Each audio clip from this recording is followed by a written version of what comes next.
আসসালামু আলাইকুম প্রিয় ভাই ও বোনেরা, কেমন আছেন আপনারা? আশা করি সবাই ভালো আছেন।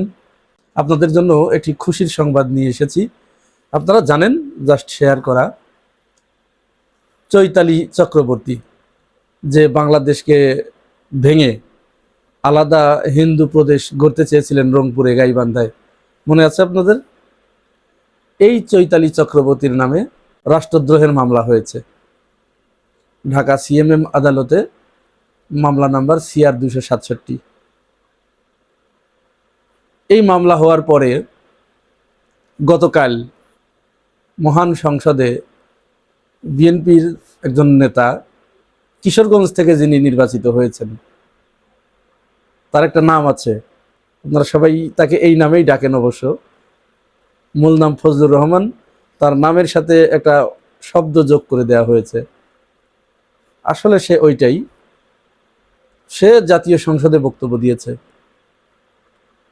তার দরাজ গলায় কাঁপা কাঁপা কণ্ঠে বক্তব্য দিয়েছেন। মেইন সমস্যাটা কি জানেন? যারা আওয়ামী লীগ থেকে আসে বা এখনো যারা ওই আওয়ামী মোনা বিএনপি আছে, এরা তাদের বক্তব্যের ভিতরে প্রচুর মিথ্যা কথা বলে।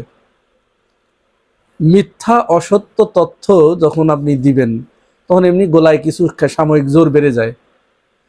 তো এই সাময়িক গোলার জোরে, সুপার জোরে যখন বক্তব্য পেশ করে, তখন কিছু মানুষ আছে যারা মনে করে, হায় হায়, এত সুন্দর বক্তব্য, এত ভালো বক্তব্য দিতে পারে, এত জানে।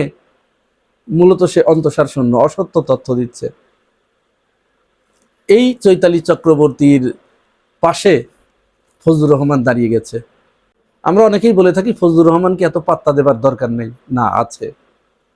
ফজলুর রহমানদের মতো মানুষের পাত্তা দেবার দরকার আছে, কারণ তারা নিজেরা কিছু বলে না। তারা যখন কোনো কথা বলে, এটা ধরে নিতে হবে যে সে অন্য কারো কোর্টে বলটা পাঠানোর জন্য এই কথা বলছে। আচ্ছা, আগে আমরা ফজলুর রহমানের বক্তব্যটা একটু শুনি, সংসদে সে কি বলেছে দেখুন। ওরা কি 9% মানুষ, 1.5 কোটি মানুষ, ওরা কি থাকবে না এই দেশের? এদের দেশ। 14 পুরুষ আগে তো এদেরই দেশ ছিল। এটা 1204 খ্রিস্টাব্দের আগে এইখানে হিন্দু এবং বৌদ্ধদের দেশ ছিল। আমরা তো এইখানে কিভাবে আসছি? তার বক্তব্যটা আপনারা শুনলেন। এখানে সে পরিষ্কার করে বলেছে, চৈতালি চক্রবর্তীর যে অভিযোগটা ছিল যে এই বাংলাদেশ, এটা মূল ভূখণ্ডের মালিক হচ্ছে আমরা, অর্থাৎ হিন্দুরা, এটা মুসলিমদের নয়। এখানে মুসলমানরা জমি কিনে উড়ে এসে জুড়ে বসেছে। কথাটা কিন্তু খেয়াল করবেন, মুসলমানরা এখানে উড়ে এসে জুড়ে বসেছে, এটা মুসলমানদের ভূখণ্ড ছিল না। হিন্দুদের কাছ থেকে জমি কিনে কিনে তারা এখানে বসতি স্থাপন করেছে। তার মানে কি মুসলমানরা এখানে সেটেলার? এই কথাটাই কিন্তু কিছুদিন আগে মাহফুজা নাম ডেইলি স্টারের সে একটা কলাম লিখে, ওই যে পাহাড়িদের, প্রথমে ওইখান থেকেই শুরু হয়েছে। পাহাড়িদেরকে সে সেটেলার হিসেবে, প্রথমে পাহাড়ি বাঙালি যারা, তাদেরকে সেটেলার হিসেবে সে ওখানে চিহ্নিত করেছে। তার মানে বাঙালিরা, বাংলাদেশের মুসলমানরা যে ওখানে বসবাস করছে, ওরা হচ্ছে সেটেলার। আর ওই পাহাড়ে যারা বসবাস করে, ওরা হচ্ছে আদি জনগোষ্ঠী। অথচ আদি জনগোষ্ঠীর যে ইতিহাস রয়েছে, আদি জনগোষ্ঠী হতে হলে, আদিবাসী হতে হলে যে ক্রাইটেরিয়া লাগে, যে শর্ত লাগে, সেটা পাহাড়িদের নাই, অবাঙালি পাহাড়িদের নাই।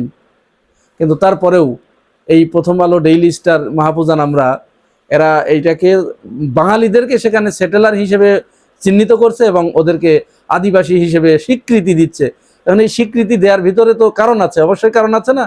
কারণ ওখানে পাহাড়ে, চট্টগ্রামের ওই পাহাড়ি এলাকায় যে পাহাড়ি জনগোষ্ঠী রয়েছে, অবাঙালি, এদেরকে তো ওখানে নিয়ে এসে বিভিন্ন জায়গা থেকে টেনে এনে বসানো হয়েছে একেবারে সুচিন্তিত একটা পরিকল্পনার আলোকে। এটা বসিয়েছে কে? ভারত বসিয়েছে। তাহলে ভারতের কথার যে কোনো মূল্যে সাপোর্ট করতে হবে, যেভাবেই হোক, যে কোনো অ্যাঙ্গেলেই হোক। এটা আমরা অবশ্য অনেক সময় বুঝতে পারি না, কিন্তু তারা যখন কথা বলে, তারা কিন্তু ওই কথারই সত্যায়ন করে এবং তার ডকুমেন্টস রেখে যায়। তো ফজলুর রহমান এখানে তিনি বলছেন, এইখানে তো হিন্দুদের জমিই ছিল। অসত্য বলেছে কোথায়? সে তো ঠিকই বলেছে। 1200 শতকের আগে এখানে কারা ছিল? এই ভূখণ্ড ছিল হিন্দু এবং বৌদ্ধদের, তারাই এখানে বসবাস করত। পরবর্তীতে আমার শাহজালাল, শাহপরাণ, এরা এসে এখানে ইসলাম প্রচার করেছে এবং তখন থেকে মুসলমানরা এখানে বসবাস করছে। বুঝতে পেরেছেন? কোন জায়গায় গেল? ফজলুর রহমান। এই জন্য বলি যে ফজলুর রহমানদের মতো লোকদের কথার গুরুত্ব দেয়া আছে। তারা যে কথাগুলো বলে, তারা শুধু একজন বয়ান ছেড়ে যাবে ভারতের পক্ষে, হিন্দুদের পক্ষে, আর এই ফজলুর রহমানরা কিছু মানুষ আছে তারা দুই একদিন পরে, সাথে সাথে না, দুই একদিন পরে ওই কথার এন্ডোর্স করে যায়। এই হচ্ছে ফজলুর রহমানের ইতিহাস জ্ঞান। এখানে 1200 শতকের আগে কোনো মুসলমান ছিল না, হিন্দু এবং বৌদ্ধদের ছিল। এইভাবে অসত্য তথ্য তারা এখানে প্রচার করে। অথচ আমরা ইতিহাস ঘাঁটলে যেটা দেখতে পাই, আল্লাহ রসুল সাল্লাহ সাল্লামের কোন সাহাবী এই অঞ্চলে, এই ভারতীয় উপমহাদেশে এসে ইসলাম প্রচার করেছে। বাংলাদেশের একটা স্পর্শকাতর জায়গায় বিশাল বড় রামের মূর্তি স্থাপন হচ্ছে। এইটা যে শুধু একটা রামের মূর্তি নয়, এইটার পিছনে যে সুদূর প্রসারী একটা পরিকল্পনা আছে, এইটা ফজলুর রহমানরা মানতে নারাজ।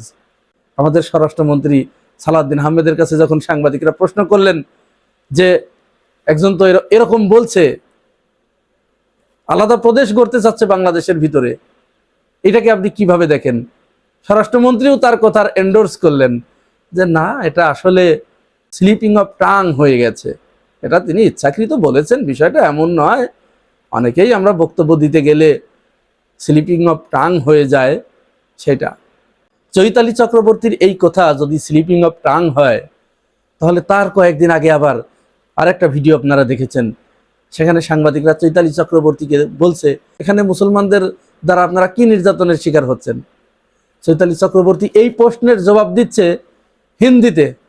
তাকে প্রশ্ন করা হলো বাংলায়, সে হিন্দিতে জবাব দিচ্ছে, ও উনকো হিন্দু কো মারতা হ্যায়, ধর্ষণ করতা হ্যায়, এইভাবে সে জবাব দিচ্ছে। তার মানে কি? হিন্দিতে জবাব দেওয়ার অর্থ কি? তার মানে তার এই বাণী যেন ওই দিল্লি পর্যন্ত পৌঁছিয়ে যায়, এটাই তো তার মূল উদ্দেশ্য। কিন্তু আমাদের রাষ্ট্র পরিচালনায় যারা আছে তারা এগুলো আমলে নিতে চান না, বরং এরা আছে এমন এক ধান্দায়। এই যে কিশোরগঞ্জের আরেক এমপি, তিনি সংসদে দাঁড়িয়ে উষ্মা প্রকাশ করলেন, রাগ করলেন, অভিমান করলেন যে মদ খাওয়ার উপরে কেন লাইসেন্স দেয়া হলো, মদ খেতে কেন লাইসেন্স লাগবে। উনি যখন সংসদে দাঁড়িয়ে এই কথাগুলো বলছেন, তখনও তার কথার যে ভারসাম্য, শরীরের বডি ল্যাঙ্গুয়েজের যে ভারসাম্য, এটাতে মনে হচ্ছিল না যে তিনি স্বাভাবিক আছেন। আর বক্তব্যটা একটু শুনুন। মাননীয় স্পিকার, গাড়ি চালাইতে লাইসেন্স লাগে, মোটরসাইকেল চালাইতে লাইসেন্স লাগে, দোকান চালাইতেও লাইসেন্স লাগে, এখন শুনি মদ খাইতে বলে লাইসেন্স লাগে। মাননীয় স্পিকার, এইটা কোন দেশের আইন আমি জানি না। মাননীয় স্পিকার, রাস্তাঘাটে যেখানে সেখানে মদের দাম বাড়াইছে, ওরা মাইন্ড করছে, এটার জন্য লাইসেন্স লাগে। এই ব্যবস্থা মানুষের করেন। এই যে বক্তব্য দিলেন এবং কথা বললেন, কথা বলার ভিতরে একটু ভারসাম্যহীন মনে হয় না? যে তিনি স্বাভাবিক নাই, তার অনেক বড় ক্ষোভ, অনেক বেশি অভিমান, অনেক বেশি খেদ। মদের উপরে কেন লাইসেন্স আরোপ করা হলো?